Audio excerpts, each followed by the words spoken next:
No buzz. A Just Bees Book Club. Abolish the Family by Sophie Lewis. A book that I quite liked. Subtitle: A Manifesto for Care and Liberation. Um, I liked this. Don't know that I have a ton to say about it, honestly. It kind of had the same or similar vibes to me as a book I talked about recently, whose title I forgot. Anarchist something. Radical Democracy. The subtitle was The Impossible Question by Marcus Lindstrom.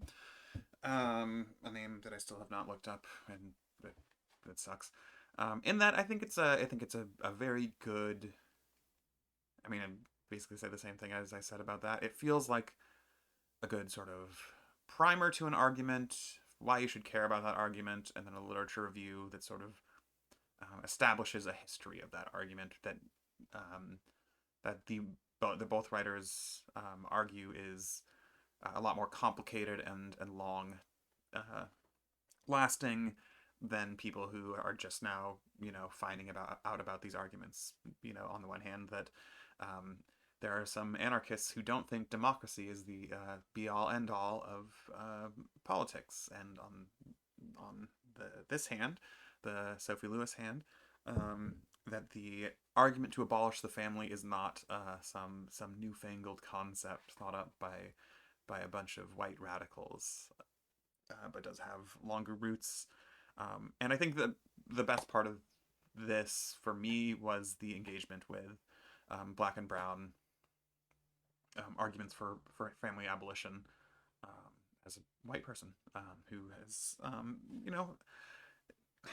has an immediate and sort of ingrained sympathy for the phrase "abolish the family." A one that is both rooted in my own personal the own accidents of my biography, the the sort of political trajectories that that happened to snag me and push me into being who I am today. Most clearly, I think, and is mentioned here, the Wages for Housework campaign that I believe Maria Della Costa and Silvia Federici were engaged in the late '70s, I believe, um, late '60s, early '80s, sometime in that time period. Um, uh, Wherein the at least to my understanding, the fundamental claim of Wages for Housework was not to engage women the in the bonds of wage labor, uh, but was to say you should pay us for this work we do because it's work, and if you do, you can't because that is a fundamental pillar of capitalism. And so instead of um, joining uh, the workforce in the way that many women did in the World War II era, especially in the United States, the argument was like, no, no, pay us for what we do here, and that in itself is a revolutionary demand because the system cannot handle it. Which isn't, I guess, it isn't necessarily an argument to abolish the family, but I think it does get at the sort of the central thing that I believe Sophie Lewis is also getting at with this book. Um, which is to say that I mean, the money quote is like something along the lines of uh, the family is the privatization of care. Let me see if I can't just find that exact quote really quick. I think I might have already passed this. Um, do, do, do, do, do.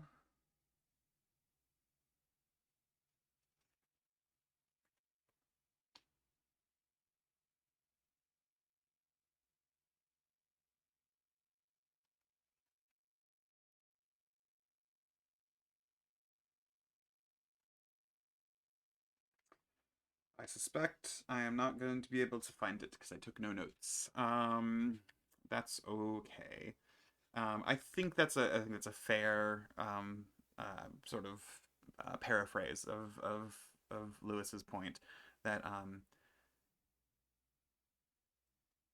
the family is the privatization of care. It is the way, and it is other things as well, but I think that's the strong tact, at least that I took from it. Right? It is the way of desocializing specific things, whether that's childcare, the obvious one, right?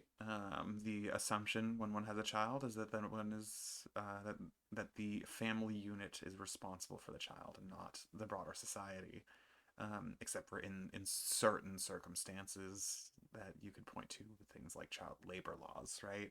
Um, the family is also the privatization of the care of uh, you know intimacy of release of uh, fucking I guess fucking is what I said there. um, of many things, of elder care, especially also infant care and elder care are probably the most visibly obvious ones, but of many other kinds of for me, reproductive labor the reproductive labor that is again the thing that I came through Federici's work to understand as a core thing, right? Um, the worker doesn't just produce; they must reproduce, they must eat and sleep, and um, in the formation where the nuclear family is the primary thing, that is all of that care is distributed between two people and is for any number, as long as they are immediate, right? Um, and so, yeah, abolish that. Like, what? How could you not want to?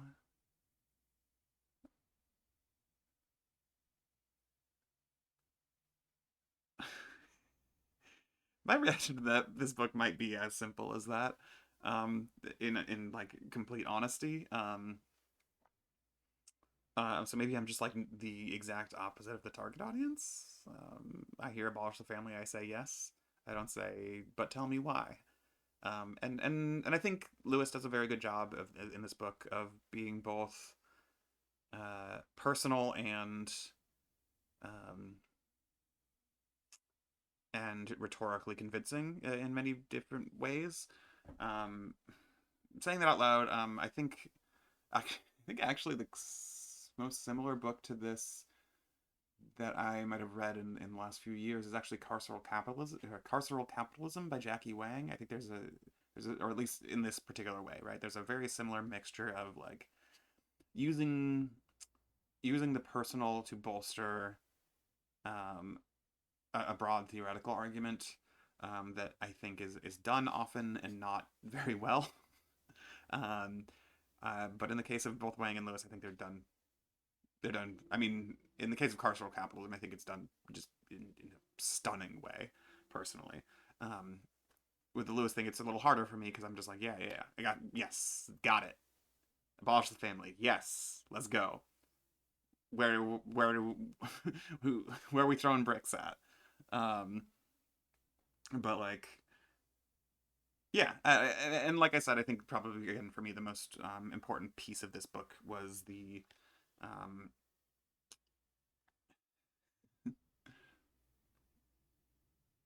was the both immediate and sustained engagement with like Black, Brown, Indigenous um, arguments both for and against family abolition. Um, I mean, just a book based on that, probably by a different writer, I think would be a delightful read. I would like to engage with that history in an accessible way. Um, yeah, hey, abolish the family.